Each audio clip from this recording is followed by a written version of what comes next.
ഒരു കിടിലൻ love story ഉണ്ട്.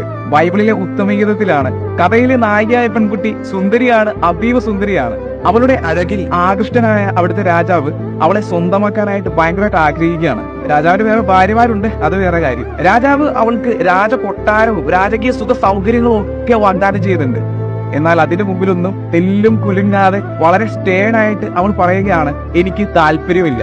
കാരണം അവൾക്ക് മറ്റൊരാളോട് ആത്മാർത്ഥ പ്രണയമായിരുന്നു. പണവും പ്രതാപവും ഇല്ലാത്ത, കൂടെ പോയാൽ അസൗകര്യങ്ങൾ മാത്രം സമ്മാനിക്കുന്ന ഒരു സാധാരണക്കാരനായ ആട്ടിടയനായിരുന്നു അവൻ. അവള് രാജാവിനെ പഠിപ്പിക്കുകയാണ് എന്താണ് യഥാർത്ഥ പ്രണയമെന്ന്. വിവാഹം കഴിച്ച ഭാര്യയോടും പ്രണയിക്കുന്നയാളോടുമുള്ള വിശ്വസ്തതയും ആത്മാർത്ഥതയുമാണ് ഏറ്റവും പ്രധാനപ്പെട്ടത് എന്ന് അവള് ഓർമ്മിപ്പിക്കുകയാണ്. അൽഷമേസ് രോഗത്തിലൂടെ കടന്നു പോകുന്ന തന്റെ ഭർത്താവിനെ ഒത്തിരി കഷ്ടപ്പെട്ട് നോക്കുന്ന ഭാര്യയുടെ അടുത്ത് വന്നിട്ട് ഒരിക്കലും ഒരു കൂട്ടുകാരി പറഞ്ഞു, നീ എന്തിനാണ് ഇത്ര കഷ്ടപ്പെട്ട് നിന്റെ ഭർത്താവിനെ നോക്കുന്നത്?